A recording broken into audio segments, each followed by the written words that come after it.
Hi, this is Edwin Amba with the Day in the Flow podcast.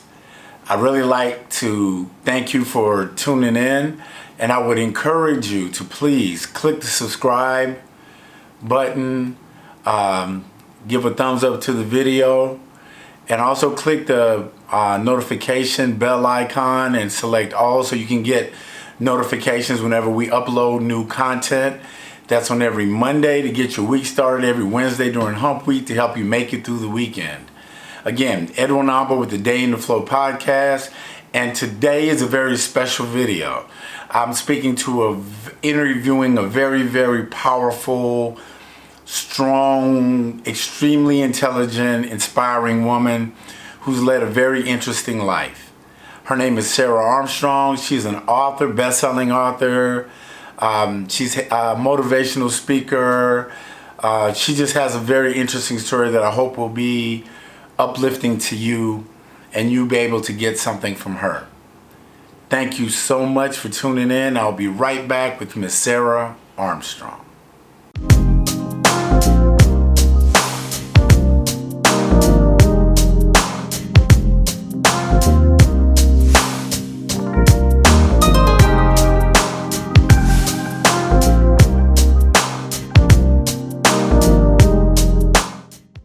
And here is my interview with Sara Armstrong. I hope you get something back from it, and I'll speak to you at the very end. All right. Good morning, Mom. Miss Sara. Good morning, son. How are you? Well, this is Edwin Amba with the Day in the Flow podcast, and today I am so happy to have a very special guest, Mrs. Sara Armstrong, also writer, author, life coach, motivational speaker, among other things, but more importantly to me, an absolutely fantastic mom. So now you guys get to see where I get it from, very honestly. Sara, welcome to the Day in the Flow podcast. Well, thank you. I'm honored to be here and really proud of what you're doing. And I'm really honored to have you. So let's get right into it. First of all, can you give me a quick bio of yourself? I mean, as best you can, because you have a very interesting story. I was born and raised in Chicago, Illinois. When I graduated from college, I went and I joined the Peace Corps. And I went to Uganda in East Africa for, I thought, 2 years. But it ended up being much longer because I met your dad and we got married. And I had 2 children, you and your sister. And I stayed for 10 years. But 6 of those years were under the rule of Idi Amin, the dictator. So that was a very horrible time in our lives. We finally did get out and get back to the United States when you were, I think you were 7 and your sister was 5. But 18 months after we got back, your father died in a car accident. So I found myself raising 2 small children, taking care of my elderly parents, and it was a struggle, but I made it through. But in the meantime, we were living in Alabama, and if my life wasn't complicated enough, I decided to get into politics. And I ended up being the mayor of the little town where we lived, Shorter, Alabama, which was quite an experience. But eventually we moved to California. I worked in the banking industry. And then when I was much older, well, I was in my 50s, I decided I would go to seminary. And for a while, I thought about being ordained as a United Methodist pastor, but I finally figured out that that really wasn't for me. I did marry again, Bob Armstrong, a wonderful man. We were married for 14 years, and then he passed away in 2006. And that's when I moved to Georgia and moved here to be closer to family, and it just made better sense to be here. And since moving here, I have worked for the United Methodist Church. I've done consulting, speaking, worked at Morehouse College, and just kind of lived my life. And here I am. That's awesome. What I wanted to also ask you was, what do you consider your passion, or what do you consider your calling to be? I always have described myself as an ordinary person who's led an extraordinary life. There are things that have happened. I mean, my life is very unusual, and I'm still here. And I believe that my job is to take the lessons I've learned in my life and share them with others to maybe help guide them on their way. So writing, speaking, consulting, sometimes just running an informal small group, but sharing the knowledge that I've learned, the insights that I've gained on life, sharing it with others. Okay, and so that makes a lot of sense. So how do you feel your life experiences can then benefit other people? Well, the fact that I'm still here and relatively sane, I think says something for it. When I think about what I've been through, I am amazed that I am still alive and relatively healthy, and my mind is still working. And I try and examine how that happened. It wasn't some great, brilliant plan that I had, but what techniques did I use to get me through those times that seemed like I couldn't get through them, but I did, and I came out the other side, whole and hearty, more or less. So that's what I think I can give to others when they're, just the other day, a friend I had in California, his wife died 5 years ago. He remarried, and his new wife died just last week. Oh my goodness. So, and he was just distraught. He didn't have any idea of how to do it. But having been widowed twice myself, I was able to give him some words of encouragement and kind of help him cope with a situation that seemed absolutely impossible to cope with. That's beautiful. Well, that brings me to the question of, how have you managed to face and overcome those challenges that life has presented you with? Because life happens. That's something that you used to always tell me. How have you been able to face and overcome them? Well, first of all, I think everybody needs to realize that life is not fair. So it never is. It's not fair for anybody.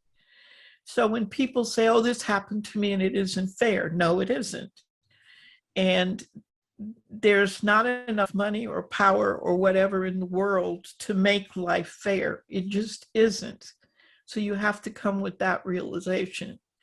The other thing is, when adversity hits you, you've got to be able to think about, what do I do next? That is, life will hit you and you're lying in the floor or in the middle of the road with a tire mark, right up the middle of your face. And you're going, what can I do? What do I do now? Well, sometimes you just lie there for a minute and you wallow in it and you feel self-pity. But eventually you have to get up, and you have to face the reality of your situation, no matter how desperate it is, but to face that reality and to understand that nobody's going to come and fix that for you. Superman, the Lone Ranger, Wonder Woman, Ant-Man, they're all retired somewhere in a nursing home. They're not coming to get you and fix you. You are going to have to take responsibility, whether the situation you're in is your fault or not. You have to accept responsibility for getting out of it. And the thing you do is you make a plan. Now, it might be a really bad plan, but it's a plan.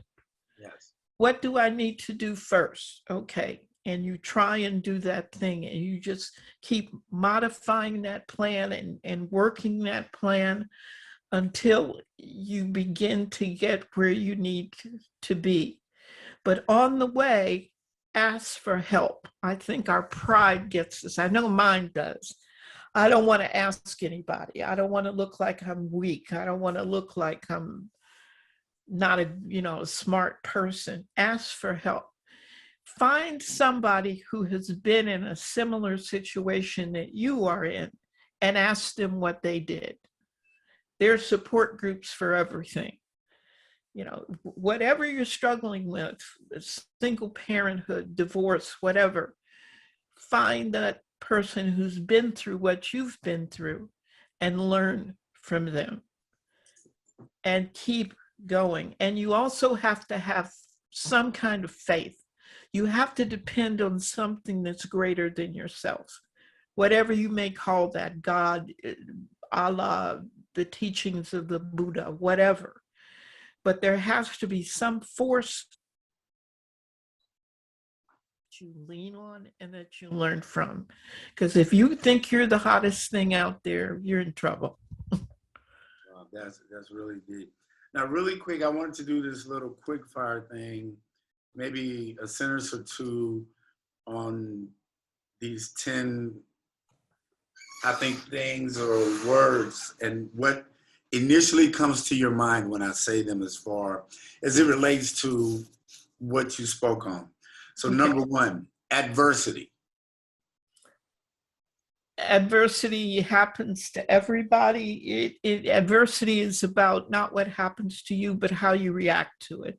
Everybody's going to have adversity. How do you react? Do you let it get you, or do you stand up and take it and keep moving? Okay, great. Failure. Everybody fails. Be ready. I don't know that you're ready for it, but know it's going to happen. It doesn't mean you're a bad person. Failure is a chance to learn something. And I also heard a great quote, because taken from your book, I tried to learn a quote a day. And there was this great quote, I don't even remember who said it, but it said that failure isn't fatal, but success is not permanent. Yes. And I found that, and they also, I think it was Les Brown, who I had like several years ago, I got a chance to meet him at his hotel and hang out with him, and he took me backstage. Just an amazing guy. But he also told me that FAIL stands for first attempt in learning. Yes.